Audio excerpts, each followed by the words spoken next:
Hi, everyone. Welcome. I'm Amy Maestas, the director of the Collaborative Journalism Resource Hub.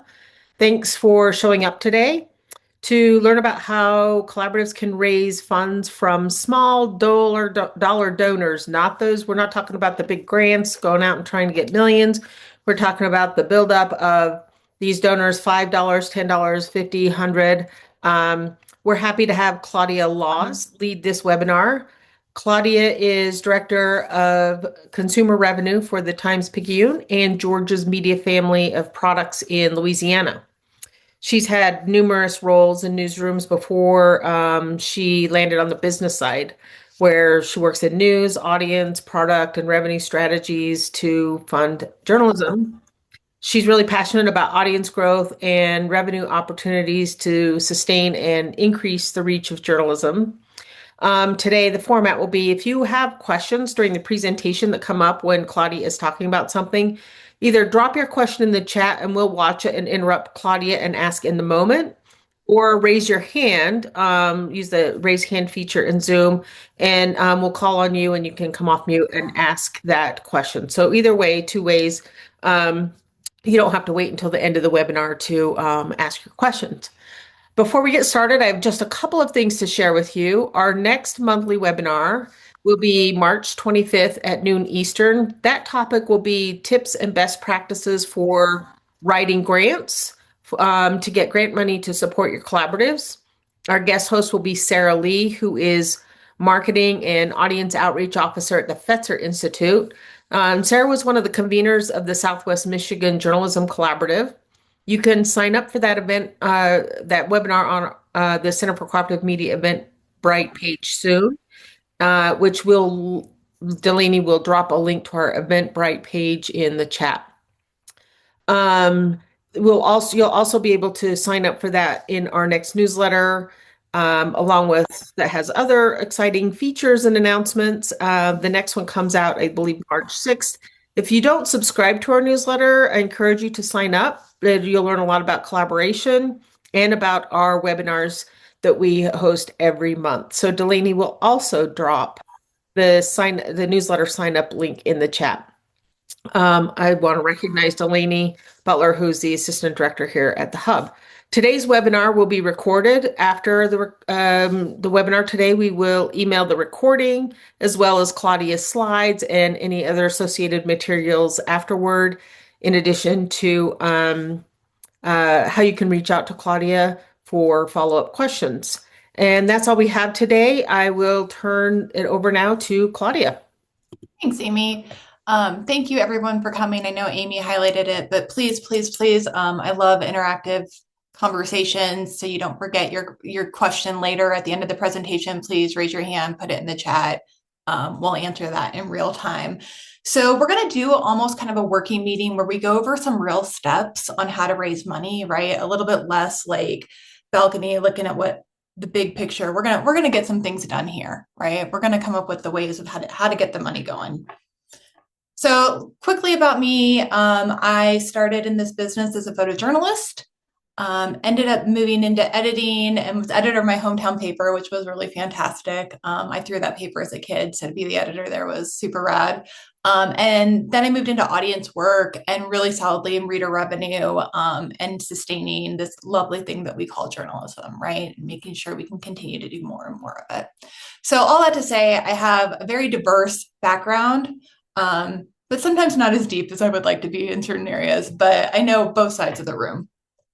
So I want to start with a little bit of level setting. So who are small donors? What would we determine is a small donor, right? And this can vary within your organization. If you are a giant organization, maybe a small donor is something like $1,000. That's wild to me, right? Typically a small donor, we could kind of classify as under $250 a year.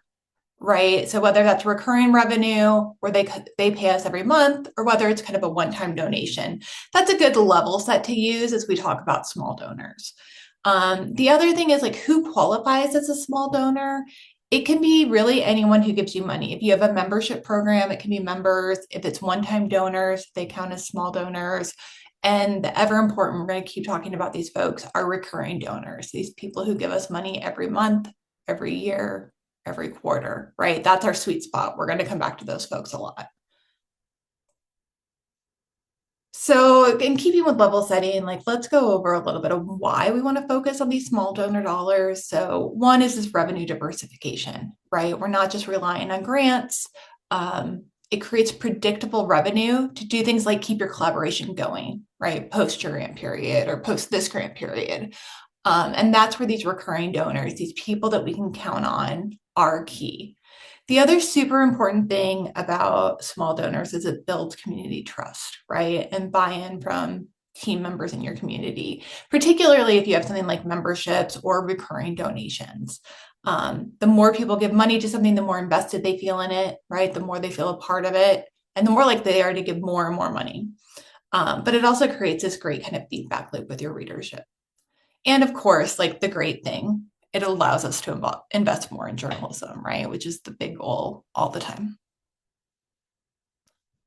So before we get into kind of the deep details, I do want to talk a little bit. I know a lot of you obviously like this is collaboration, so we're doing this tightrope walk a lot, right? Like I have my pub and then there's a greater collaboration, which is all of them. And how do we balance, like they're asking for money as an individual organization, I'm asking for money as part of the collaboration. Like how do we balance all of this, right? Some of us not well right at the moment. But I want to talk a couple of times about users. So first of all, we do not ask for money enough as an industry, hands down, right? You can ask for your publication, you can ask for the collaborative. People will give to both, or they'll find the one that more closely aligns with their mission, right? And then when we look at the collaboration, we want to make sure that when we're asking for money, we're always looking at mission-oriented asks, right? So if you're the Great Salt Lake Collaborative, you're really dialed on what that program does, the Salt Lake, right? Whereas members of that collaborative will be doing asks around maybe some Salt Lake coverage, but also other news stories that they do or other verticals that they raise money for. So when we talk about mission-oriented asks, we're often talking about our value proposition. If you're not familiar with that term, that's fine. But what it means is, what are we giving to the audience? What is special about us? So if your value proposition is we bring local news to Ohio, that's not really the best value proposition, right? Because that could apply, other than the word Ohio, it could apply to any state, right? Local news is kind of this ambiguous term. So dial in on the value that you're bringing to people. Is it geographic? Is it topical? I think a lot of these collaborations are often topical or geographic, right? Like what is that value that you are bringing to that reader? And when you're dialed in on that as a collaborative, the ask becomes quite different between the news organization's ask and the collaborative's ask. All right, we're going to start. We're going to get down and dirty here a little bit. So how the heck do we get to money, right? Hopefully you guys have some income coming in, but we're going to go through kind of a soup to nuts overview of how we can run this. So number one thing, I said it earlier, we do not ask enough in enough places, particularly those of us that come from the news side. We're like, oh, I asked that one time on Facebook and I'm sure everybody saw it and I don't want to annoy everybody. And no, the days are gone of everyone seeing your ask if you put it in one spot, right? One, we need to ask in as many places as we can to connect with as many users as we can. But also, it takes something between 3 to 8 times of seeing something that you want to do before you actually do the action. So 3 to 8 impressions of an ad or an ask to donate, if I want to donate. Like I already want to donate, it takes that many impressions for me to give. So we got to ask more times in more places. That is like number one thing. So we're going to go over kind of 8 steps to start asking more times and more consistently. So first of all, we're going to go through and we're going to go through each of these one-on-one. We're going to define our campaign. So right now we're talking about kind of these campaigns that we might do throughout the year, right? Not consistent asks. We're going to create a SMART goal. You don't know what that is? We're going to tell you in just a second. We're going to talk about who your key audiences are. So when we say audiences, we're talking about the people that we're asking for money. We're going to talk about channels. So by channels, we mean where are we asking them for money? Are we asking them on social media? Are we asking them in their inbox? Are we asking them on our collaborative website? We're going to build a timeline together real quick. We're going to talk through building the creative and how that happens. We're going to talk about launching. And then number 8 is maybe the most important thing here. After the campaign is over, how do we evaluate and track if it was successful, how successful it was, and how we can get better? All right, so we're going to start by defining our campaign or the purpose. For this, we really want to have a specific goal, right? Not just for raising money for the collaborative, but what is the purpose of this fundraising thing? So there's a variety of options here, right? Maybe we need some money for open records requests. They've gotten very expensive. We've already spent $25,000 on them this year, right? So we're going to ask for another $25,000 to help fund our open records requests.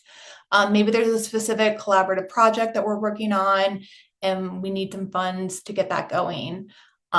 There's specific ones about, if we're not close to budget, or we want to hire a project manager. What goal is there? And we want to be transparent about this goal as we're asking for money, right? So we're asking our audiences for money to fund our open records fund. The last one is my favorite thing in the world. I bring it up all the time, particularly as we're getting close to it. Hug a News Person Day is coming up. It's April 4th. It's April 4th every year. But also don't forget, if you don't have one of these things that's specific, like your open records request or a budgetary goal, or it's not the anniversary of your collaborative, you can look for these like kind of quote unquote holidays and fund something around those, right? There's Hug a News Person Day, there's World Press Freedom Day. We kind of, as journalists, have these days throughout the year. All right, so we're going to make a SMART goal. Anybody know what a SMART goal is? Raise your hand if you do.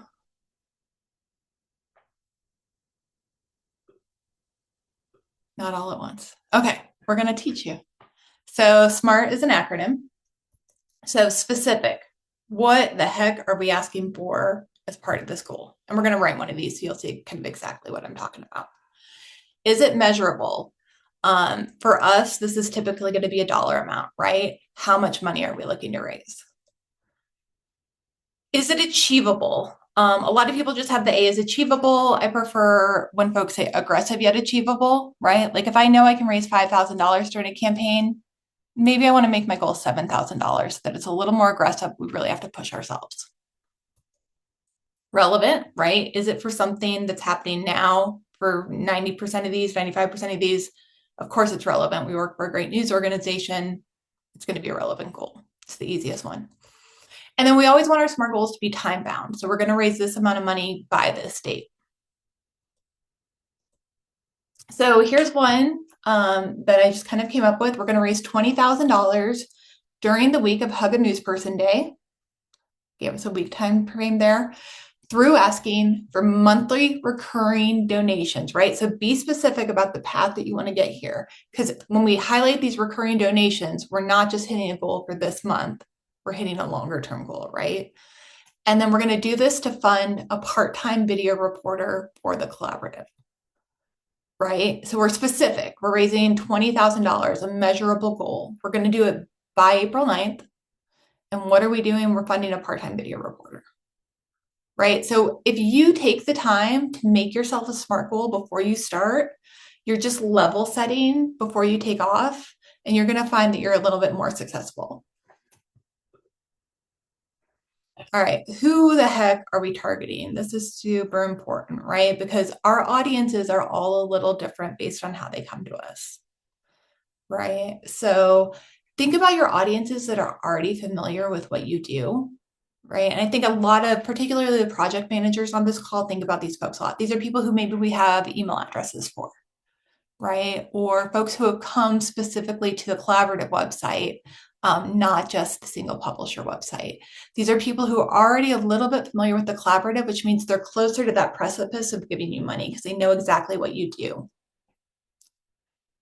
And then what you really want to do then is, because these people already know what your product is and what you do, you're not doing a twofold ask to them, right? So if people don't know what we do, we're going to have to ask, we're going to have to say, hey, here's what we do and give us money. If somebody's already familiar with us, we're just doing that second step, which is, hey, give us some money, right? Support us. So it makes that ask a little bit easier and those folks are more likely to convert. These are what we call sticky users, right? They're a little familiar with us. They come back to our site a little bit more. They read our stories a little bit more. They get our newsletter, or they follow our Facebook page, right? They're sticky. They come back and they touch us a few more times. And we define sticky users in a few ways, but these are some of the paths that folks might come through to be considered sticky users. So again, the repeat website users. They follow us on a social media or two. They're subscribers to maybe the paid product that is the individual news publication. They're newsletter readers. Newsletter readers are like such a sweet spot. We're going to go into that a little bit, right? For fundraising, that is like far and away about the best place to get some money. Former donors. This is one we really want to talk about, particularly former one-time donors. So when we're looking at our key audiences, getting those one-time donors to give again is really important, right? We want to move them from one-time donors to recurring donors. The other thing you can look at is, like, let's say you have kind of a low-level donor, so maybe they give $5 a month or $20 a year. We want to see if we can get them to give us a little bit more money. So can you go from $5 a month to $10 a month? That's a whole separate audience and it's a different ask, but they're a super important audience because they already know our value proposition, right? All right, we're going to look at the different channels. Again, this is the where. Where are we making the ask? Where are we getting people to sign up? So the most common ones for the folks on this call, I think, are going to be email. So in our inboxes is a separate email, on social media, asks within our newsletters, and we separate that from email. So email would be a specific ask just to donate.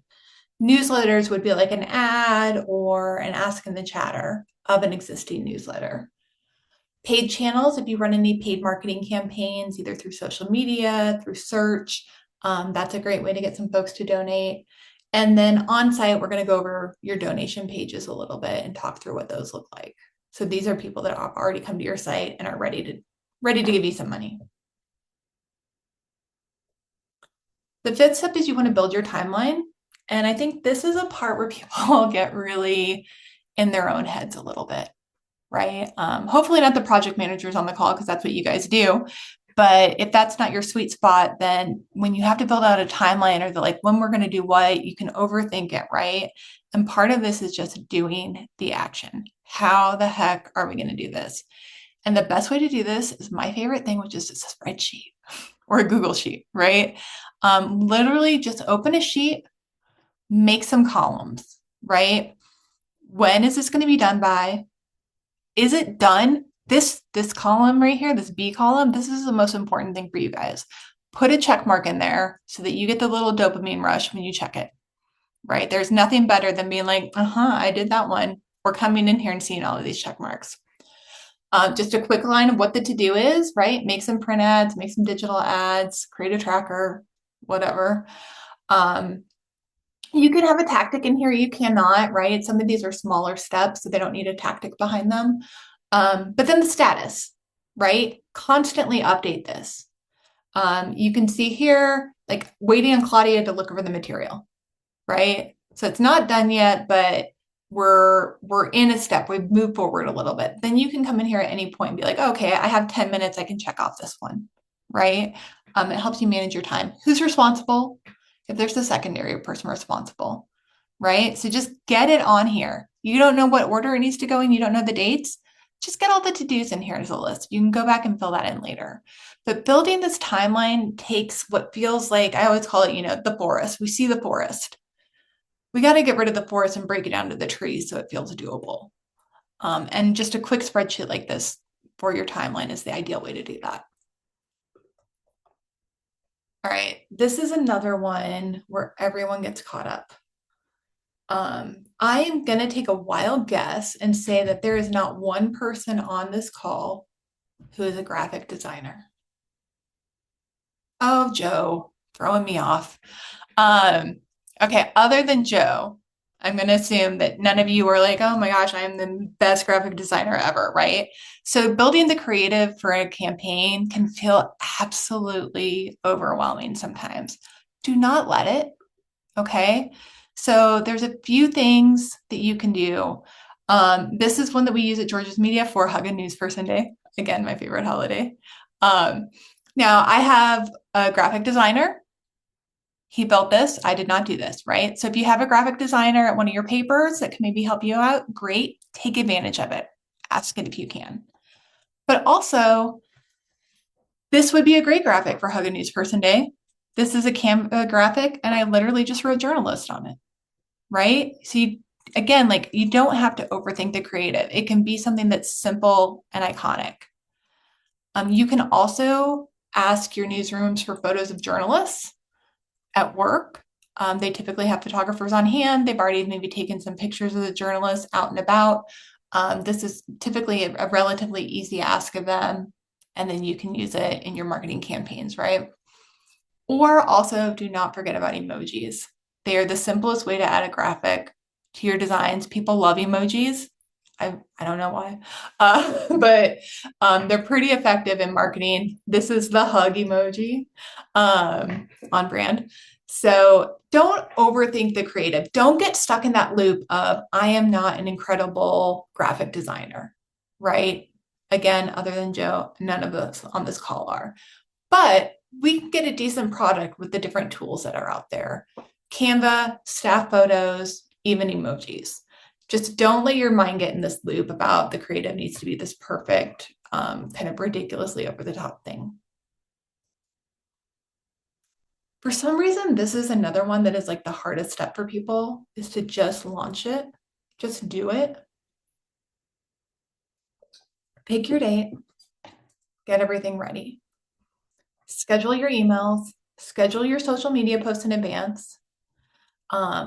These are things that can be done before you ever launch. You don't have to it doesn't have to be on April 4th and you're like, oh my gosh, I'm overwhelmed. There's all these things I have to do, right? Like today's the day. No, get scheduled out what you can in advance. Schedule your social media posts. The third point is more important than we ever give it credit for. So build internal momentum with your team. And I know a lot of you, like the teams are a little kind of esoteric, right? Because you're at the collaborative, but we have all these individual newsrooms. So maybe you build an email just for the newsroom staff that lets them know what's going on. Bring the whole team into the process.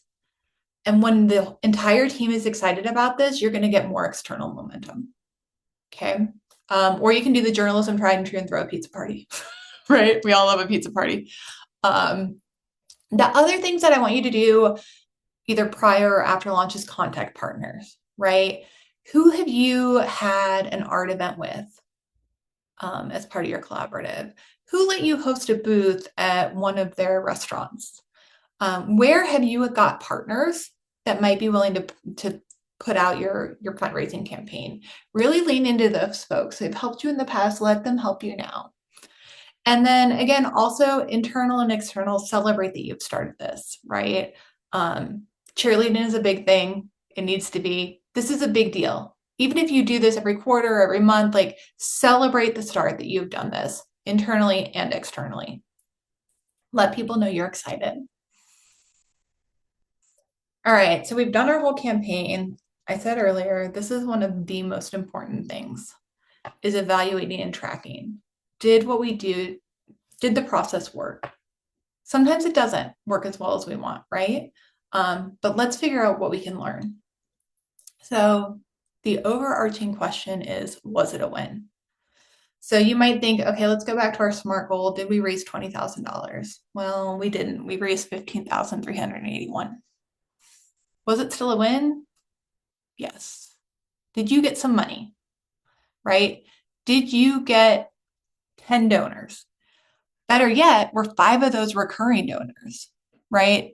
It's a win. Did you learn something during the process?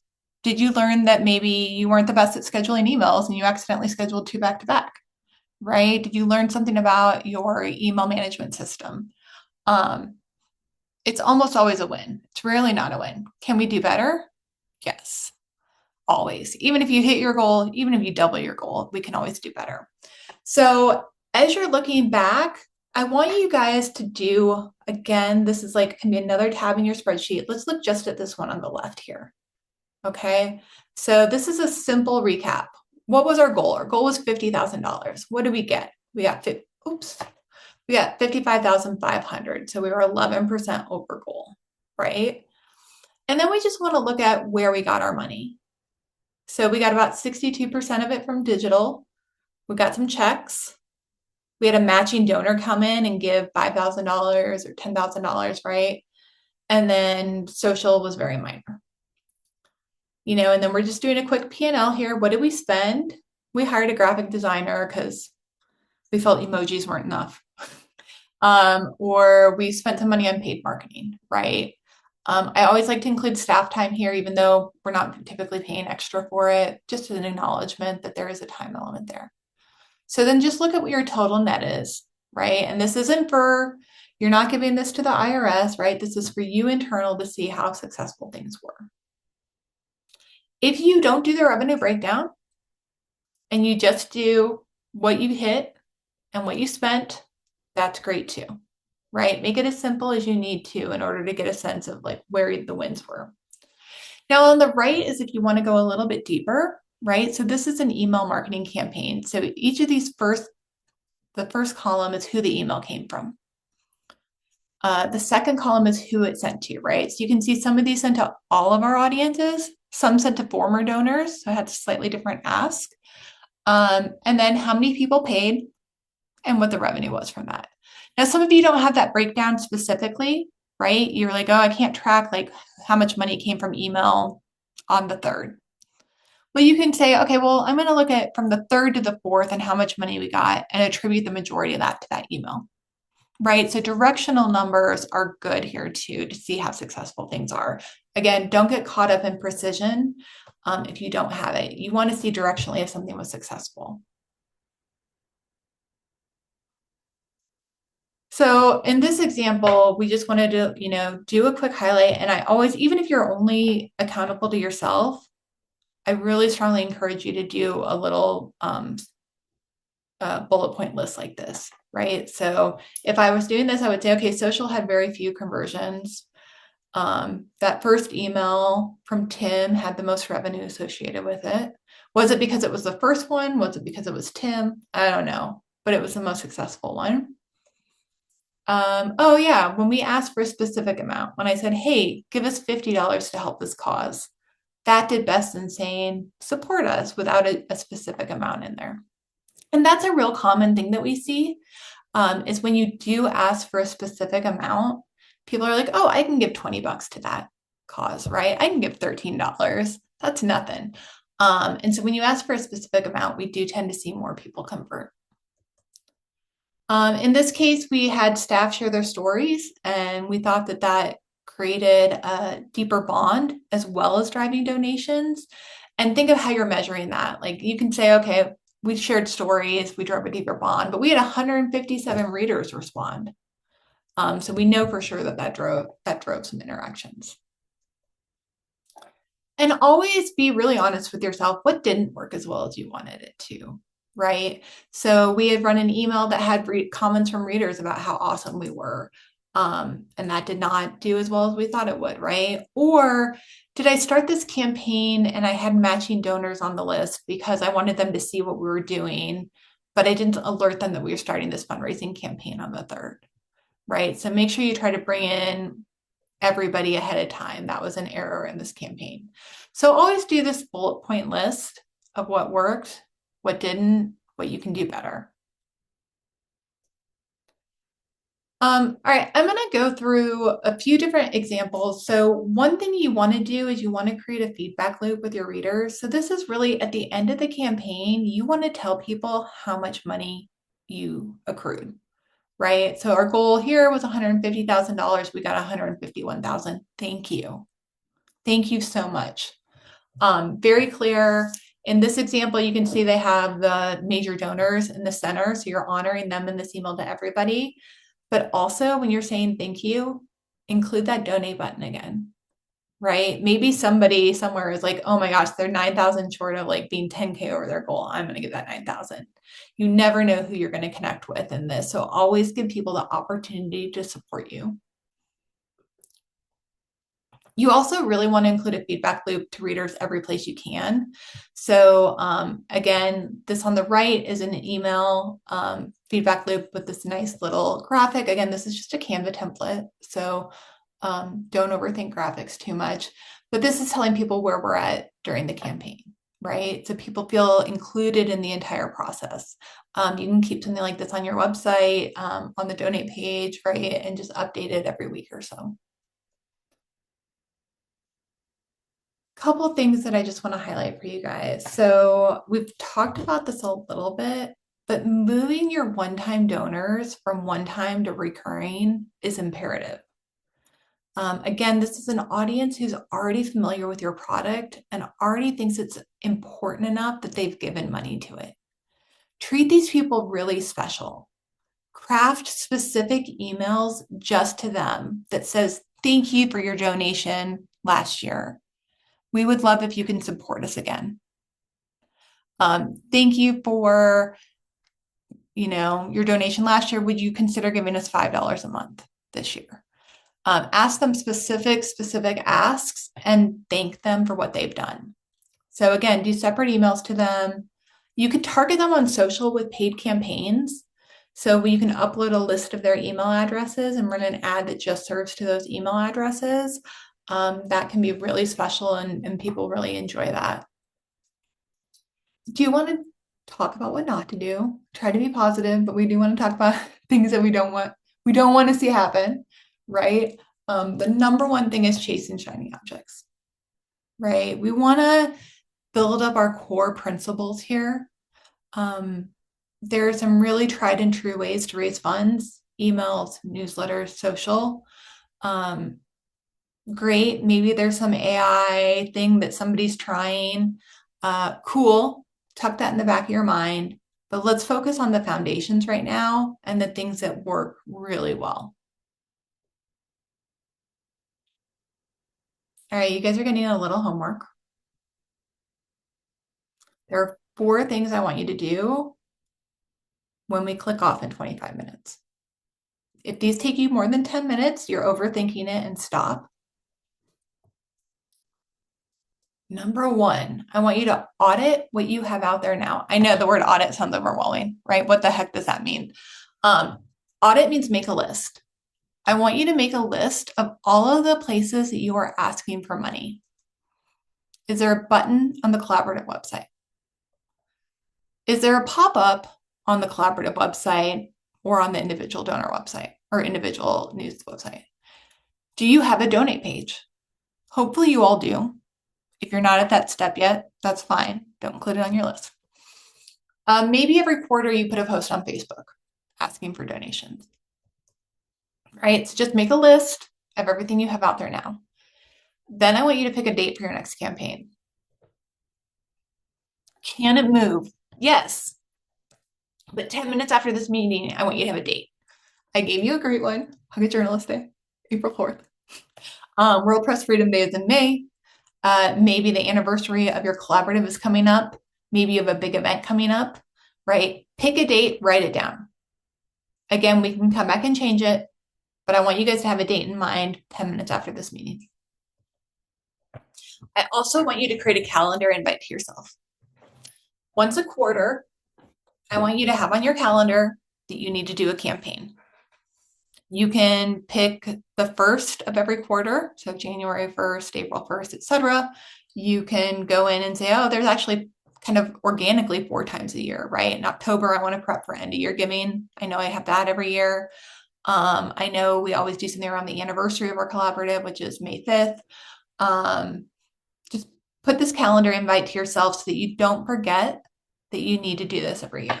You can always move it, right? All right, number 4, I want you to think about how you're going to ask for donations outside of these big campaigns, right?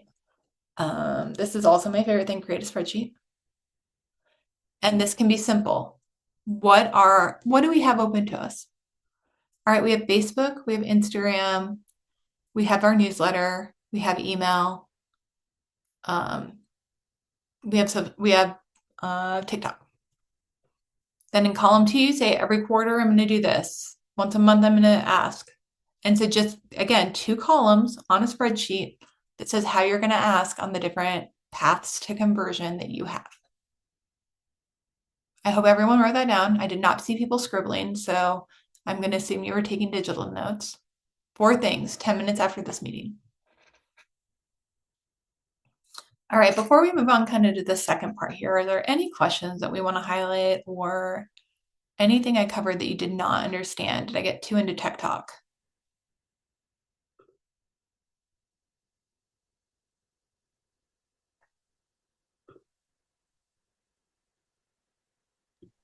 No, I don't think so. There are no questions in the chat, so I think we can move on to your examples.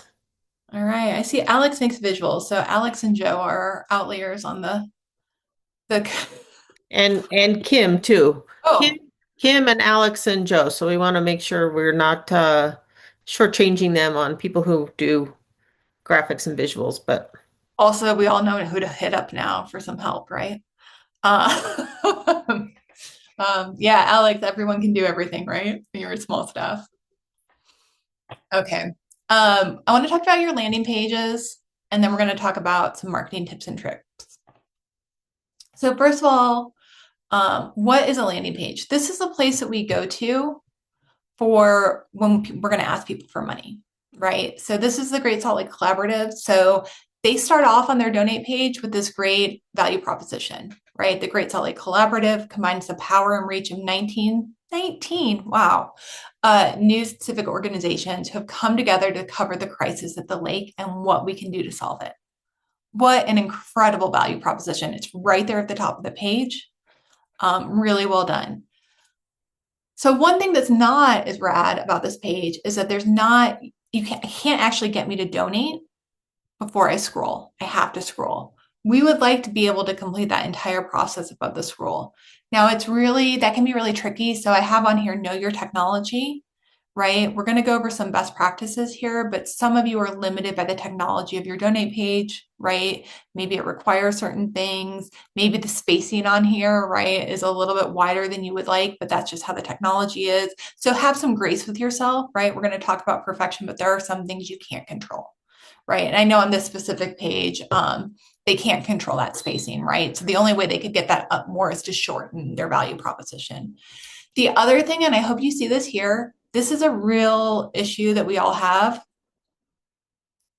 We all work on computers all day, right? So we often look at things like our donate pages just on our computer. That's a real bummer because typically something like 80% of our audience is on a phone, right? So when you're looking at things, this screenshot is the phone view for the Great Salt Lake Collaborative. Make sure you're looking at these pages both on your desktop and on your phone so that you can see what the user experience is for like. And if you have to choose one to be better than the other, and the majority of your audience is on mobile, then you probably need the mobile presentation to look better than the desktop presentation, right? So know who your audience is.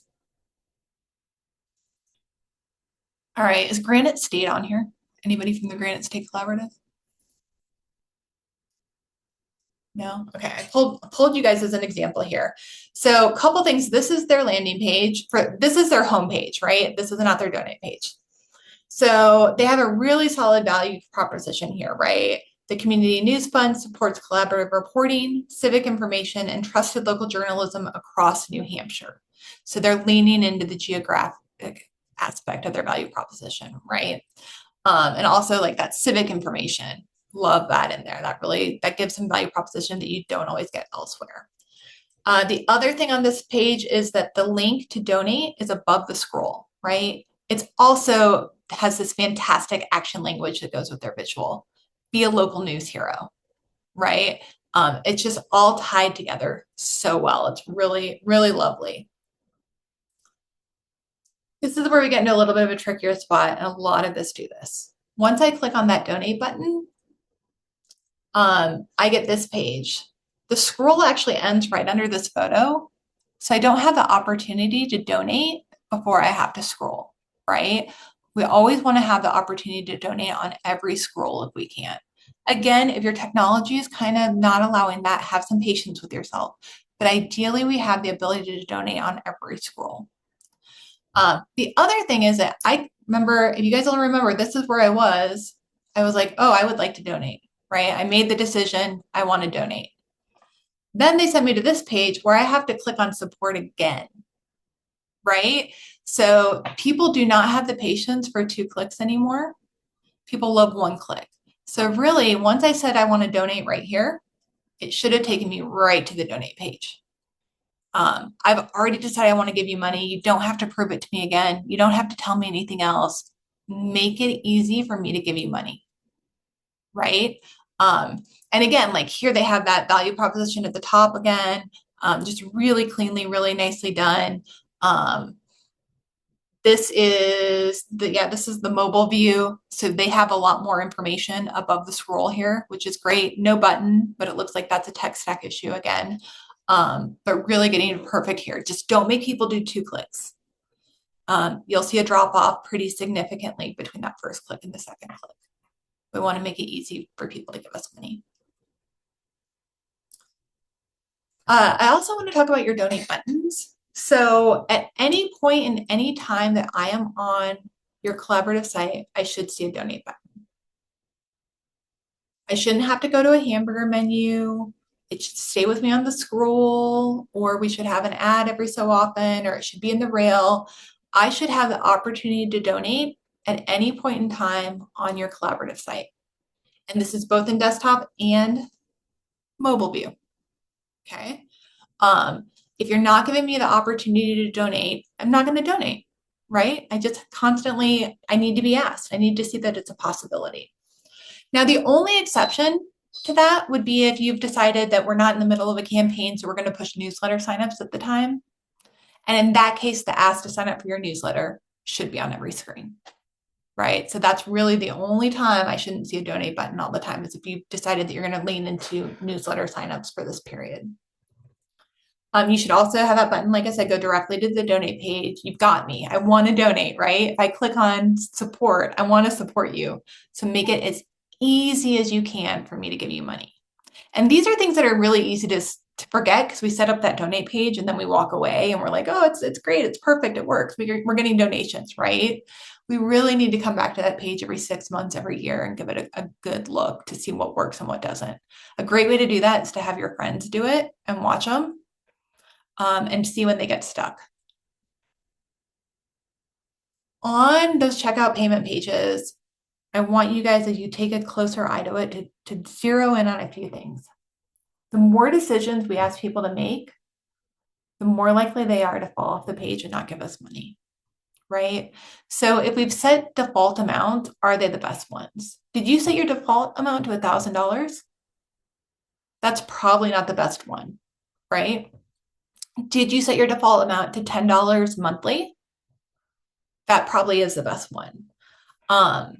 So make sure that when you have those defaults set, and that's something you can typically control with any program, any vendor that you use for donations. So make sure that you just have those set to the perfect thing. So if your most common donation is $5 every month, make sure that both the amount default selected is $5 and that the recurring amount is monthly. If you have one time selected as your default recurring amount, you need to go change that today. We should always have recurring as the default. The other thing is, if your vendor allows Apple Pay, PayPal, or Google Pay and you don't have that enabled, you need to go change that now as well. Some tech stacks don't allow some of those, but if they do, you want that to be happen, because you know what that is for me? It's a thumbprint on my computer. I don't have to do anything else. How easy is that for me to give you money? So we just want to make it as easy as we can again. And then take off as many fields as possible. It's a little bit trickier when you're dealing with donations instead of subscriptions, right? Because for reporting, sometimes we need more information. But if you have a required field that is, how often do you read the New York Times? Please take that off. If you have a required field that's phone number and you don't use phone numbers to contact them, but you're like, oh, it would be really nice, please take that off. If you don't need address, but you need their zip code and email, take off address. The more fields you have, the less likely people are to complete the form. So streamline those pages as much as you can. Claudia, I would like to interrupt here. We have a question in the chat asking if you have suggestions on donation management software. So are we talking about beyond the actual donor? Because there's a few ways you can do this. Some people manage that within the donor platform. Is that what you're talking about, Hugh? Or are you talking about after people give to manage like how often we're emailing them? Or yeah, if you could just come off mute and talk a little bit more about that.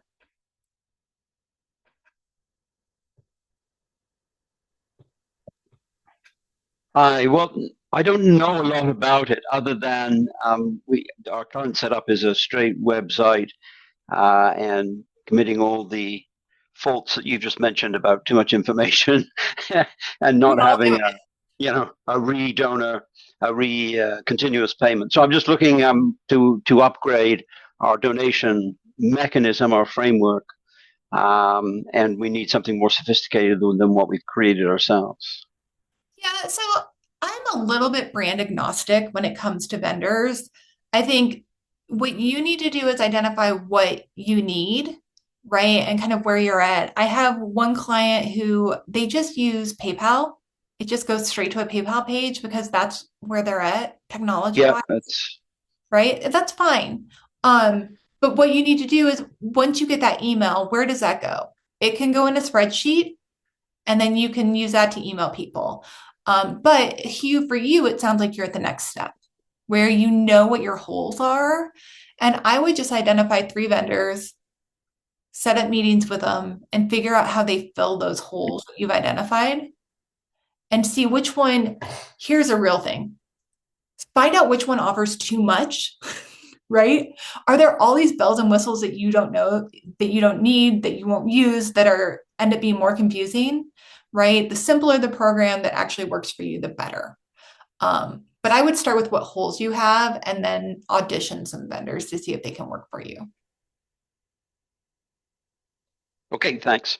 Yeah, and then Kathy, let's see. We do Newsmatch, which provides matches for donations up to 1,000 in November and December. How do you find interest in others providing a match at other times? Yeah, so again, we go to kind of that value proposition. Like, is it Hug a Journalist Day? Okay, who might be interested in that?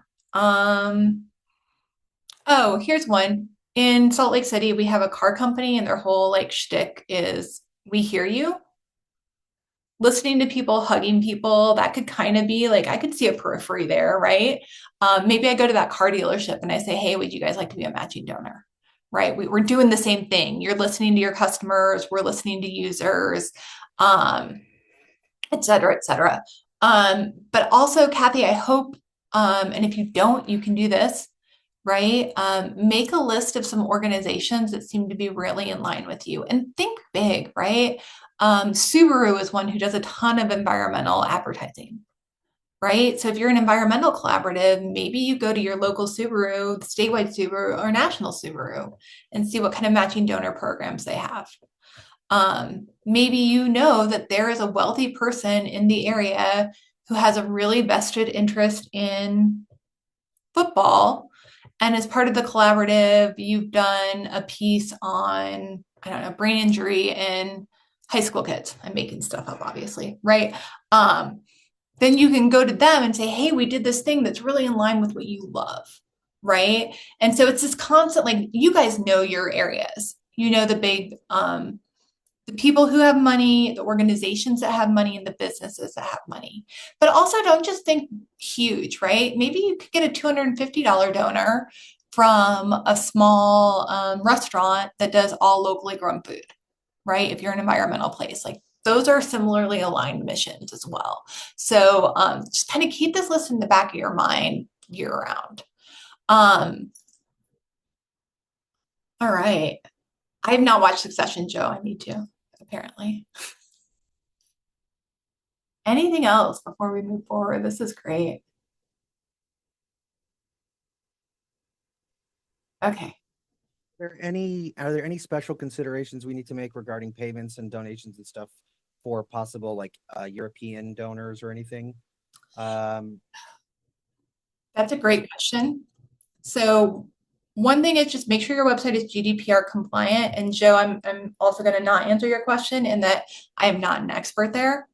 But if you Fair think enough. you're going to have a significant amount of donors from elsewhere, then please research any sort of compliance stuff you have there, because that is a really good thing to flag, right? Like if you're doing, maybe you're doing a solutions project that's part of your collaborative where you studied what the Netherlands are doing for something, right? And it might be something that people in the Netherlands would donate to. Get a little dialed on what their rules are, because you're going to be asking them. Thank you so much. Yeah, I just always get worried about that, even though no one gives us money anyway. But if we did from Europe, I would certainly want to make sure we don't run afoul of that. Yeah, and I would be as stringent on the reporting and the contacting with anybody from Europe as you can be, because they are much more dialed on that than we are in the States. Same with Canada. All right, we're going to go through a couple examples quickly. I'm going to fly through these quickly. So these are some emails, but the principles apply to any place you have an ad. All right. So this is an email. It was very personal. We had this great call to action down at the bottom of the email, but oh my gosh, it was so long, right? What was I doing? I wrote this. These are examples from me. So like all these errors are mine. So shorten up that, right? Be concise with the ask, but still be personable. This was another email marketing message. Oh my gosh, it's so long, right? So long. And also look at where the button is to donate. It's all the way at the bottom. On an email, you should have a button every mobile scroll to donate. Give people the opportunity to donate on every scroll. This is also a really personable email. It talks about family heritage in journalism. The more you can make these asks really deep and intimate, the more likely they are to convert. Again, the call to action here is a little bit playful, and we did different versions of this newsletter to different people. So some people were what we called First Amendment Society pledges. So we said, hey, thank you for that. We're going to ask you to give more though. This is huge in email marketing. Your email service provider, MailChimp, ActiveCampaign, whatever you use, typically most of them have a countdown clock that you can put in an email. You want to have that on at least a couple of your emails. What this does is it creates a scarcity. Are you going to take a donation 3 days after the campaign? Yes, you can give me money anytime, right? But I want it during this campaign because we have a specific goal to fund this position. And we really want to hit it. This is a huge deal. This like fear of missing out, this like limited time, this is like a huge thing to get a lot of people to donate. So use this where you can. This is an underused technique. Just real quick here, you can see this is another one of mine. I have way too much text on here. There's no actual button. It just says subscribe, right? Like little errors that you can improve on. This is a Canva template, right? So you can use Canva templates to create creative that looks a little bit fancier than what I could create. This is the last one I'm going to share, but this is another one that our team did. And holy cow, what do I want you to read? This is on our site. We have this great value proposition, uncovering the truth is always worth it. How fantastic is that? But instead, I tell you to read all of this other crap, right? I just want you to know this is investigation and give us some money. That's super important to not clutter it up. We always think more words are. If you're the project manager and you have all these words, man, grab an editor from one of the news organizations. They will slice that up and they will get it drilled down for you. Don't give people too much to read. Again, it's kind of that paralysis of choice. And then this is another one we did. It's clean, it's powerful. We don't have a call to action on here to donate. What a miss, right? We made this beautiful ad and then we didn't ask people to donate. Ding dongs for ding dongs. But again, these are things that are really easy to overlook. So make sure you give your stuff a critical eye after the fact. All right, that was a lot. Claudia, we have one question in here in the chat from Stefan, who says their collective works business to business mostly, so they don't have a huge reader base yet. Yeah. How long should they campaign newsletter subscribers before pushing for donations, or do it at the same time? That's a great question, right? And I would talk a lot about the intimacy in the inbox, right? So you're creating this relationship. A lot of people like parallel it to dating, right? You don't go on a first date and you're like, hey, marry me. Hey, maybe you do. Maybe that's your story. But it's not that common, right? You go on a first date and you say, hey, this is me, right? I'm part of this collaborative. We do this. Let people learn about your product a little bit more before you ask them for money. It doesn't have to be deep. It can be 1 or 2 emails or a couple weeks since they've learned about your product and signed up. But give them a breath before you ask them for money, unless you're deep in a campaign and then do it all the time. Thank you.